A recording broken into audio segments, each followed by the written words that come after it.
let's look into the future a little bit. How do you see games changing over the next 10, 20, even 100 years, either in terms of how the industry is changing or what tech is going to do in video games? What are things that are just impossible now that you're excited that we'll be able to do down the line? Yeah, I love thinking about that kind of thing. I mean, it's super hard to predict, but I mean, you have a sense for like what's just over the horizon, you know?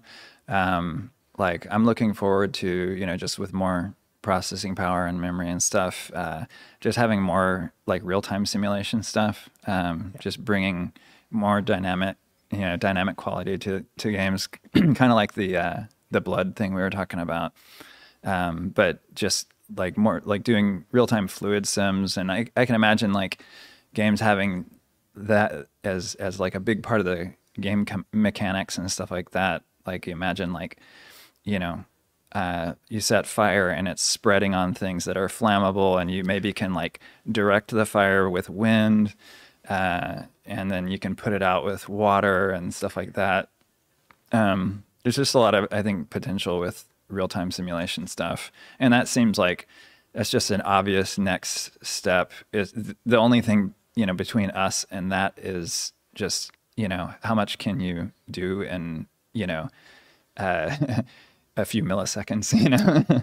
Yeah, that is our constant. No matter how powerful the consoles and PCs get, we're still constrained by either 33.3 or 16.6. Exactly. And like and wanting to go higher frame rate, we're squeezed even more, you know? So. Yeah, VR suffers from that, where you want to hit 90 or 120 frames a second, which is like 8 milliseconds to draw the whole thing. It's crazy. It's crazy, yeah. But I mean, and then like one thing that the big wild card when you're thinking about the future is clearly AI. Like, you know, further down the line, AI I think will be a big part of the runtime itself. You know, assuming that, you know, processing keeps expanding and stuff like that.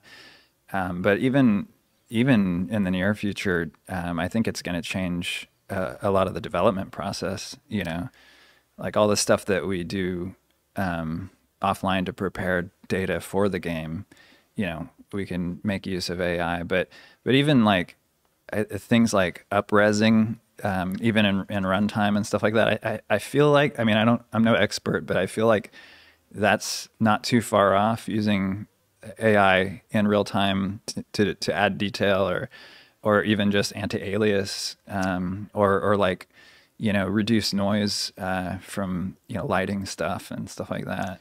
Yeah, I think some of that tech is already coming into play now. Like DLSS is the new RTX cards, the 30 and 40 line now, and the latest generation of consoles both have ray tracing, and so NVIDIA's name for his DLSS, where they're doing like scene up-resing, because it's hard, like it's more computationally expensive to ray trace a whole scene, so they can't do it as high a resolution as people want. Right. So they found that like the trade-off of frame rate versus quality is better if you ray trace it so it looks better, but not at full resolution, and then up-res it the rest of the way. So like, yeah, we're there now, fortunately. And yeah, there's some controversy too about, you know, machine learning and AI models. You know, like, you know, personally, I'm kind of excited about, you know, there's ethical implications with artists whose work models have been trained on without their permission.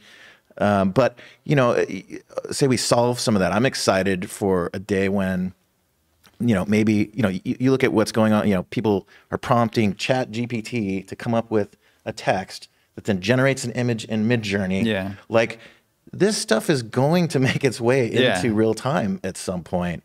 And, you know, it's going from 2D imagery now to 3D models. Yeah. And I'm excited to see, like, you know, I'm, you know, way out 100 years. This isn't 10 or 15, but like when a game designer is more just like expressing ideas than going in and like actually like, you know, modeling character and texturing it. They're just like imagining the things and figuring out how to express those ideas. I want to springboard off of that and take it maybe even further into the future and say that that designer is going to be the consumer of the game. And it's like, it will use, you know, whatever kind of feedback it can get, and, you know, whatever it can gather about like what you're interested in and stuff like that. And that will feed into the system, and then it produces what you want.